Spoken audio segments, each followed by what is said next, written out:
गुमशुदगी की थ्योरी ढेर हुई, हत्यारे पकड़े गए, लेकिन सवाल अब भी है, घेरे में पटवारी प्रशासन से लेकर पुलिस तक है। सवाल तो यह भी है कि अंकिता को नहर में धक्का दिया गया, फिर मारकर नहर में फेंक दिया गया।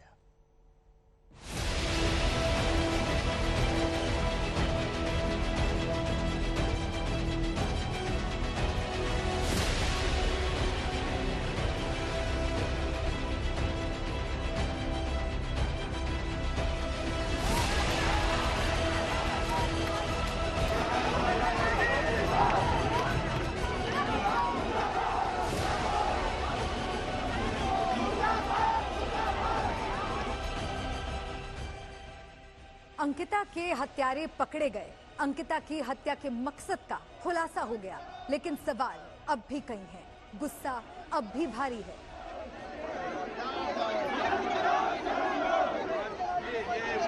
अंकिता के अंतिम संस्कार के वक्त भी गम है तो नाराजगी भी है। शुरुआती पोस्टमार्टम रिपोर्ट में चोट के जिक्र पर घरवाले कई सवाल कर रहे हैं। वो पूरी रिपोर्ट तक अंतिम संस्कार रोकने पर भी अड़े हैं।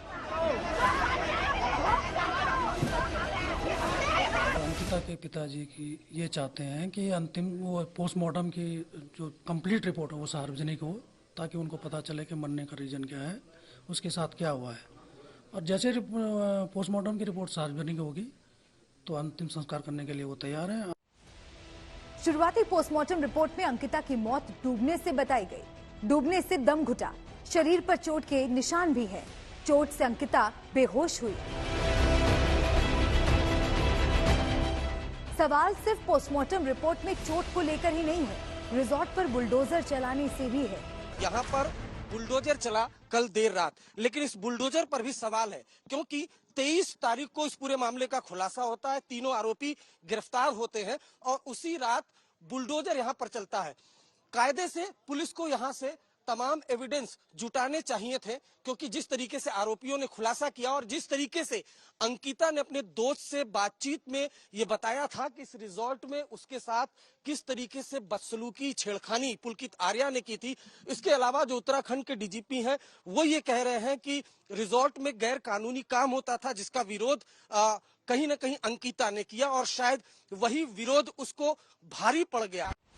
अंकिता के घर वाले भी आनन फानन में वनांतर रिजॉर्ट को ढहाने पर सवाल कर रहे हैं। शक तो ये भी है कि कहीं इसके पीछे कोई साजिश तो नहीं है।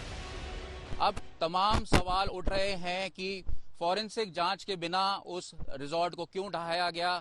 सवाल ये भी उठ रहा है कि जब ये रिजॉर्ट इलीगल था तो इसे पहले क्यों नहीं नेस्तनाबूद किया गया था। और पुलकित आर्या पे भी और उनके परिवार पे भी सवाल उठ रहे हैं, क्योंकि पुलकित आर्या के पिता पूर्व दर्जा राज्य मंत्री हैं और बीजेपी के बड़े लीडर हैं और इस कहीं ना कहीं इस केस को दबाने को लेकर लोगों में आक्रोश है। जिसके बाद एम्स में भी जब पोस्टमार्टम के लिए अंकिता का शव गया था तो वहां पे एमएलए यमकेश्वर की एमएलए रेनू बिष्ट पहुंची थी, जिनकी गाड़ी पर हमला हुआ।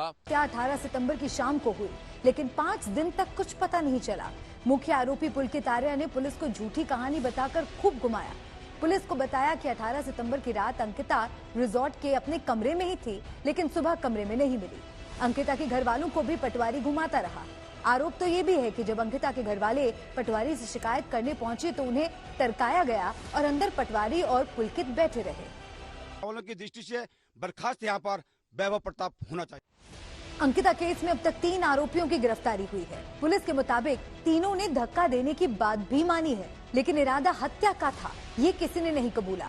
एक आरोपी सौरभ ने सिर्फ ये कहानी बताई कि पुलकित और अंकिता की बहस हुई, हाथापाई हुई और गुस्से में पुलकित ने अंकिता को धक्का दे दिया।